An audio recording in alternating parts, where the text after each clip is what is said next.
O Recuncho dos Libros, o programa da Radio Pública Municipal no que imos repasar a actualidade da Biblioteca Pública Municipal Enrique Rivera Rouco. O Recuncho dos Libros, o espazo para a lectura de Radio Eume.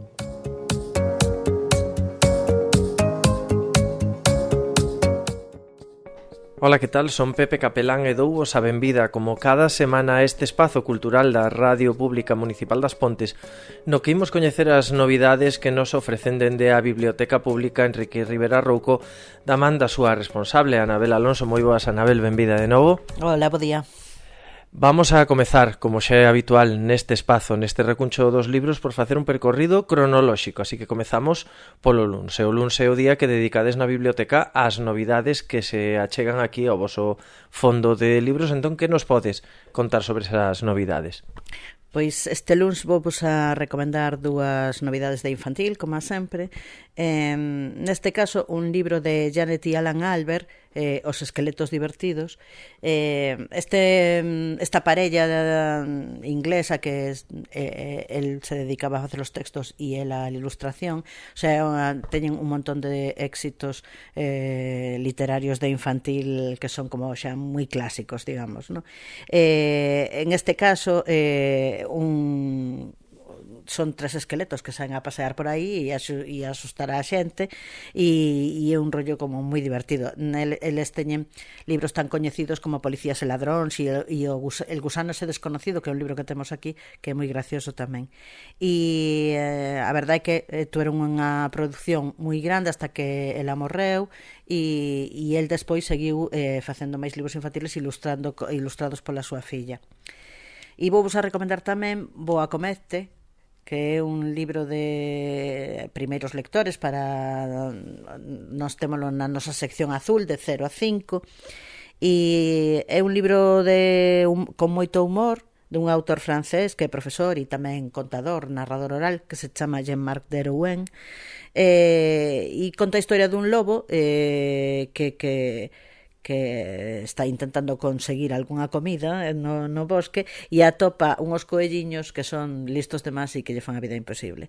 E está ilustrado por Laure Defay, que é unha autora tamén francesa, que é ilustradora e tamén autora de cómic, e creo que pode resultar moi interesante. E despois imos con novidades para adultos, que tamén sempre nos facedes esas dúas propostas, para o público cativo e xa para o público maior, non? Pois para adultos traigos de castelán unha novela negra de un clásico, digamos, de J.D. Barker, que xa temos varios libros na biblioteca. É un mestre do thriller psicolóxico e aquí tuvo moito éxito unha triloxía que é El cuarto mono, La quinta víctima, La sexta trampa, e este libro se chama A puerta cerrada e conta a historia dunha parella que parecen que están moi felices, pero que empezan a notar como que a relación se estanca un pouco e entón se meten nunha aplicación se chama Sugar Spice e que lles propón como retos e se empezan a meter aí nun mundo que acabará complicándolles moito a vida. E despois recoméndovos unha novela en galego que foi Premio Ivilla Nova de Narrativa no ano pasado. Neste caso unha novela fantástica de Adrián Pérez Botes, se titula Baixo o ceo de Xeo. Non sei, este Premio Illa Nova, non sei se que é para autores menores de 30 anos, non sei se que a xente nova vai moito por aí, porque o anterior tamén era novela fantástica e tamén nos propoñía unha distopía, e en este caso tamén son dúas historias entrelazadas que van avanzando por unha distopía, digamos, na que se fala moito do que paga a pena ou do que non paga a pena, polo que un faría sacrificios ou polo que non, no? E bueno, eso forma parte desta nova xeración de narradores e de narradoras galegas que parece que tenden a ir polo mundo do xénero. A ver se nos trae moitas alegrías. Bueno, quizáis tamén pode ser o mellor unha influencia, non, do cinema e das series que son as que máis están triunfando. Literatura fantástica, literatura sobre ciencia ficción, quizáis por iso se deciden os novos autores a probar ese xénero. No, e tamén os lectores, a xente nova ten como carencia por ese tipo de literatura, por a literatura fantástica. Entonces, bueno, supoño que é algo xeracional, me imagino. Ben, pois pasamos agora, se che parece, a comentar a proposta que nos face xa nos martes, que é o día que dedicades aquí na biblioteca á banda deseñada. Traigos en este caso unha novela gráfica que primeiro foi novela sen ser novela gráfica, Cidade de Cristal de Paul Auster, un pouco como homenaxe a Paul Auster que morreu o ano pasado. É unha novela moi interesante que ten como que xoga as identidades, é dicir, parece que nace de unha anécdota que lle pasou ao propio Paul Auster, que alguén o chamou un día de noite preguntándolle se ali era unha axencia de detectives, e neste caso na novela alguén chama ao protagonista e lle pregunta se é Paul Auster, e el se mete como aí a detective e xogan a esta cosa como das identidades, ¿no? Ademais está debuxada por David Mazzucchelli, que é un autor moi coñecido no mundo do cómic con moitos premios, que dibuxou Batman ou dibuxou Daredevil, o sea que é un autor con moito interés, e foi un premio foi un libro moi premiado e está na lista dos mellores 100 cómics do século XX. É unha noveliña pequena, pero que se lee moi guai, a verdad. Pois agora pasamos xa, cambiamos de día, estamos no mércores de Entreversos, o día que adicades aquí na biblioteca a poesía. Pois en este caso tamén outro clásico, Eduardo Pondal, porque o pasado día 8 se cumpliu 190 anos do seu nacemento, conhecido por todo o mundo, a figura con que xunto a Rosalía de Castro e a Curros Enríquez forman parte do noso primeiro rexurdimento literario.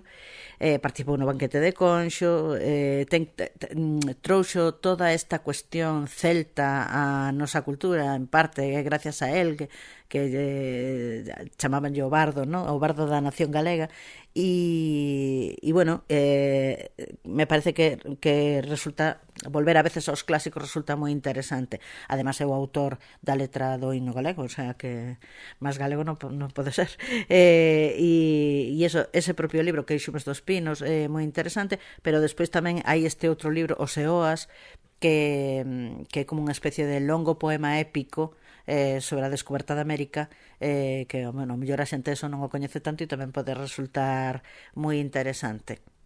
Sí, ademais que normalmente estas grandes obras da literatura galega parece que son de obrigada lectura moitas veces cando estamos en etapa escolar, pero logo esquecémonos, non, destes autores universais da literatura galega. Sí, pasa en xeral, porque a veces hai obras que son como tan canónicas, digamos, que nos parece, temos hasta a impresión de que os limos cando a mellor non as limos, e cando as lemos de repente facemos un descubrimento que non esperábamos, ¿no? Por eso que a veces de cando en vez volver aos clásicos, pues está ben.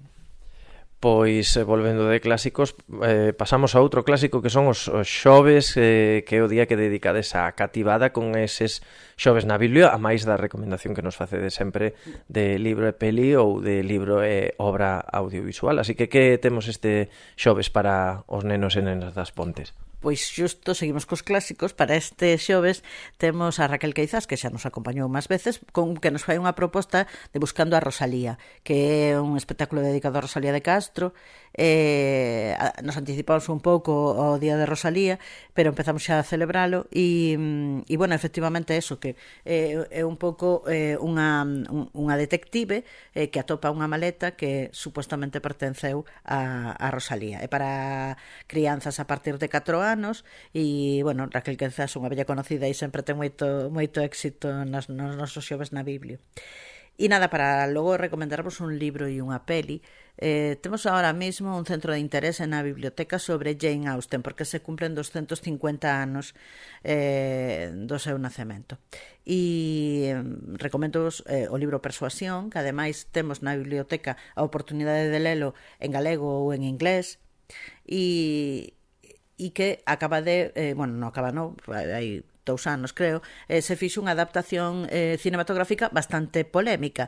Unha película que dirixe Carrie Cracknell e que está protagonizada por Dakota Johnson e que na que o protagonista moitas veces fala á cámara ou explica cousas á cámara, moi ao estilo Fleabag, non sei se coñecedes esa serie, e bueno, presentou así como algunhas críticas un pouco, pero resulta en todo caso interesante. E logo Persuasión é unha das novelas o sea, non é unha novela tan coñecida de Jane Austen como a mellor Orgullo e Presuicio ou Sentido e Sensibilidade, pero é unha novela moi interesante, además unha novela de madurez, unha novela escrita e con moito interés. E xa rematamos a semana co venres, que é o día que aproveitamos para falar do autor do mes. Pois agora mesmo, durante este mes de febreiro, temos como autor do mes a Miquel Santiago. É un autor que vive no País Vasco e vou a falar hoxe justamente de 3 dos seus libros que forman a triloxía de Illumbre. Illumbre é un sitio ficticio, o sea, unha vila do País Vasco onde desenvolve o autor as súas historias, que está formada por 3 novelas: El mentiroso, En plena noche e Entre los muertos. E aínda que os personaxes non son, o sea, non é un personaxe principal que sea protagonista dos 3 libros, hai personaxes que se entrecruzan nas novelas, o sea, que son secundarios nunha novela e son protagonistas na seguinte, e resulta ese xogo metaliterario resulta moi interesante. E logo unha cousa máis, fora xa do autor do mes, como hoxe o venres é o Día dos Namorados, temos un centro de interés especial, se chama Cita Cegas, na que podedes levar un libro que non sabedes que libro é, para ver se aparece aí un flechazo con esa literatura. Dende logo unha moi boa proposta para os que somos amantes dos libros, descubrir o mellor outras obras e outros xéneros que en principio poden non atraernos, pero o mellor poden acabar interesándonos. Pois témolo tanto para público adulto como para público infantil. Levaredes un libro envolto sin saber que estades levando e esperemos que xurda o amor. Moi ben, pois aí queda esa proposta para esta semana de todas as actividades, con ese punto de interese especial celebrando o Día dos Namorados e intentando provocar o amor polos libros. Moitísimas grazas, como sempre, Anabel, e ata a semana que ven. Gracias a vos. Pois isto foi todo no recuncho dos libros de hoxe. Nos volvemos a vindeira semana con máis novidades e actualidade da Biblioteca Pública Municipal Enrique Rivera Rouco. Que teñan unha moi boa semana e lembren que, como dirían os da Ría, hai que ler, inda que sexa sempre o mesmo libro.